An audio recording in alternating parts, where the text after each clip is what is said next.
Hello friends and welcome back to my YouTube channel. उम्मीद हो कि आप सब खैरियत से होंगे। मैं सिर्फ डॉक्टर इब्राहिम।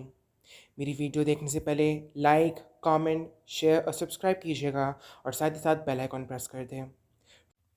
सो फ्रेंड्स, आज हम रोजेशिया से रिलेटेड कुछ बातें करेंगे। जैसे कि डेफिनेशन से जाहिर होता है, रोजेशिया एक कॉमन स्किन कंडीशन है जिससे यूजुअली फेस में रेडनेस होती है और कभी कभी स्मॉल रेड पस फिल्ड बम्प्स भी बन जाते हैं उसके ऊपर।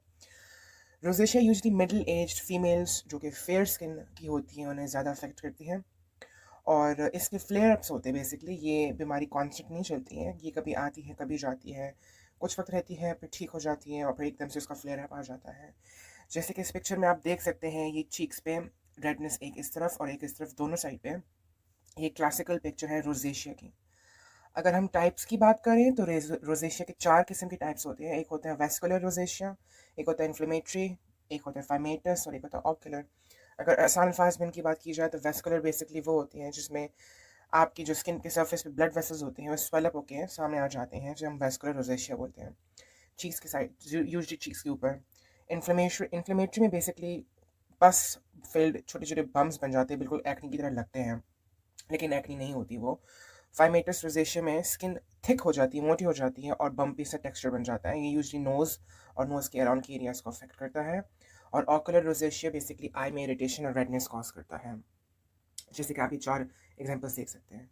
साइंस में जैसे कि आप जानते हैं कि papules and pustules, visible blood vessels, I problems, thicken skin, facial redness, ये क्लासिकल पिक्चर होती है रोजेशिया की।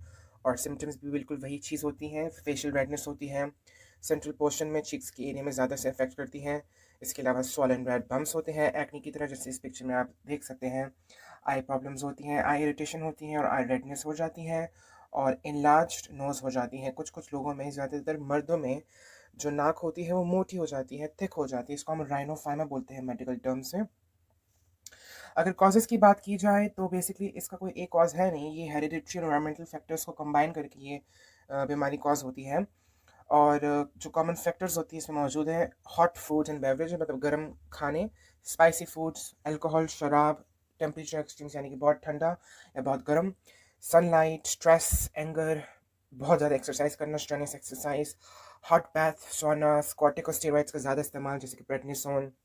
इसके अलावा कुछ मेडिकेशंस होती हैं स्पेशली ब्लड प्रेशर के लिए, जो कि हमारे ब्लड वेसल्स को, हमारे खून की शरियानों को डायलेट कर देती है, वो भी रोजेशिया का कॉज हो सकती है। रिस्क फैक्टर्स की बात की जाए तो ज़्यादातर वुमेन अफेक्ट होती है जिनका फेयर स्किन होता है, मिडिल एज बिटवीन 30 to 60, और जिनका फैमिली हिस्ट्री हो ऑलरेडी रोजेशिया से। और अगर टेस्ट एंड डायग्नोसिस की बात की जाए तो इसका कोई स्पेसिफिक टेस्ट नहीं होता। इनफैक्ट आपके डर्माटोलॉजिस्ट, आपका डॉक्टर, आपका जीपी आपको आपसे हिस्ट्री लेगा, आपकी स्किन को एग्जामिन करेगा, आपके फेस को एग्जामिन करेगा। इसके अलावा कुछ कंडीशंस और रूल आउट होंगी जैसे कि एक्नी, सोराइसिस, लूपस, एक्जिमा, क्योंकि इन बीमारियों में भी कुछ इस तरह की स्किन कंडीशंस पाई जाती, स्किन की चीज़ें पाई जाती हैं। इनको रूल आउट करने के बाद डॉक्टर रोजेशिया की डायग्नोसिस बनाएंगे। और जब ट्रीटमेंट एंड ड्रग्स की बात की जाए तो हमारे पास कोई स्पेसिफिक, अनफॉर्चुनेटली कोई स्पेसिफिक ट्रीटमेंट नहीं मौजूद। हम सिर्फ सपोर्टिव थेरेपी दे सकते हैं पेशेंट को in form of multiple medications, जिनमें से सबसे पहले हम बात करेंगे एंटीबायोटिक्स की। ये खास करके एंटीबायोटिक्स है जो कि पिल्स यानी टैबलेट्स की फॉर्म में भी ली जा सकती हैं और क्रीम्स की फॉर्म में भी लगा सकते हैं affected area, affected skin area के ऊपर। इनमें एंटी इन्फ्लेमेटरी प्रॉपर्टीज़ होती हैं। सेकेंडली, हम एक्नी के ड्रग्स भी यूज़ कर सकते हैं, जो कि बहुत फेमस एक ड्रग होता है आइसोट्रेटिनोइन के नाम से, जो कि एक्नी वल्गैरिस, सिस्टिक एक्नी यानी कि जो बहुत बुरा वाला एक्नी जो होता है उसके लिए हम इस्तेमाल करते हैं आइसोट्रेटिनोइन के नाम से। इसका भी इस्तेमाल किया जा सकता है, लेकिन ख्याल रखिए ये ड्रग प्रेगनेंसी में नहीं लिया जा सकता है। हामला औरतों को ये ड्रग्स नहीं देते क्योंकि इनके सीरियस साइड इफेक्ट्स हो सकते हैं आने वाले बच्चे के ऊपर। अगर ट्रीटमेंट की ड्यूरेशन की बात की जाए तो हम इस ट्रीटमेंट को स्टॉप नहीं कर सकते। अनफॉर्चुनेटली ट्रीटमेंट आपको काफ़ी लंबे अरसे तक लेनी पड़ती है, क्योंकि अगर आपको रोजेशिया हुआ, आपने ट्रीटमेंट ली, रोजेशिया सबसाइड हो गया, तो जैसे ही आप ट्रीटमेंट स्टॉप करेंगे इसका रोजेशिया का अटैक, उसका फ्लेयर फिर से आ सकता है, तो आपको लिहाजा ये ट्रीटमेंट लंबे अरसे तक लेनी पड़ती है।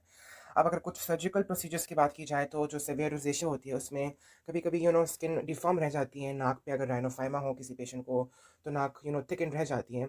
तो उस कंडीशंस में डॉक्टर आपकी लेज़र थेरेपी कर सकते हैं, इलेक्ट्रो सर्जरी हो सकती है, तो आपकी जो फेशियल प्रॉब्लम्स है वो इम्प्रूव हो सकें।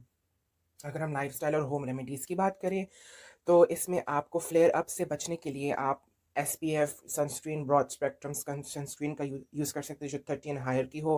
इसके अलावा आप अपनी स्किन को प्रोटेक्ट रखें स्कार्फ के साथ, विंटर्स और ज़्यादा समर्स और धूप से बचाएं, और बार बार अपनी स्किन को रब और टच ना करें, इरिटेंट से इसको दूर रखें।